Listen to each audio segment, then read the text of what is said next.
Afghanistan is descending into the worst humanitarian crisis in the world. Approximately 24.4 million people, 55% of the population, are in need of humanitarian assistance in 2022, a staggering 30% increase from last year.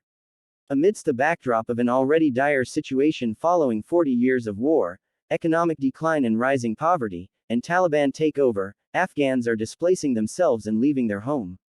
The Taliban conflict forcibly displaced nearly 700,000 people across all provinces in 2021. The UN estimates that there are more than 9 million displaced people in the country. Beyond Afghanistan's borders, there are at least 6 million Afghans in neighboring countries, with the majority in Iran and Pakistan. Approximately 2.5 million are registered as refugees. On top of that, Afghanistan is facing acute hunger. Over half the population, 23 million people, are in acute food insecurity. 8.4 million people are facing emergency-level food insecurity, the highest number in the world and the last step before famine. 1 million children are at risk from severe malnourishment. The fundamental rights of women and girls are under attack. Beyond the classroom, life has changed for women living in Afghanistan.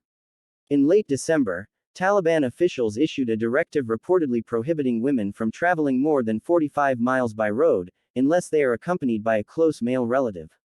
The guidance, issued by the Ministry for the Promotion of Virtue and Prevention of Vice, also called on vehicle owners to refuse rides to women not wearing headscarves. This was followed by more restrictions, including reports in early January that women unaccompanied by a close male relative would be banned from visiting healthcare centers and sports facilities.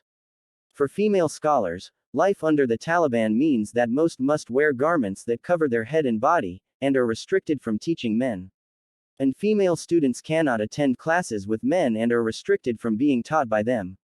After months of closure, public universities reopened in February and March, but on very different terms.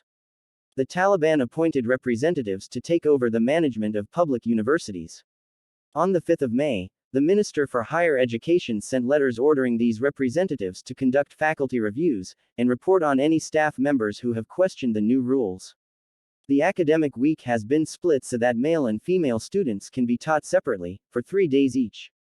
Academics say this segregation, and the shortage of female lecturers, has reduced the quality of education, particularly for women. Some subjects have even been discontinued for female students. Women and people belonging to minority ethnic groups say they have been persecuted. Some have said they were fired for no valid reason, and feel unsafe working in the current environment. Many have chosen to leave. Even under the previous government, they faced discrimination, but, with the Taliban's arrival, that discrimination has increased. The people in Afghanistan and those displaced around the world are resilient and strong, but they cannot survive on strength alone. They need outside help by humanitarian assistance. And also need international pressure on Taliban to stop discrimination towards women and minority.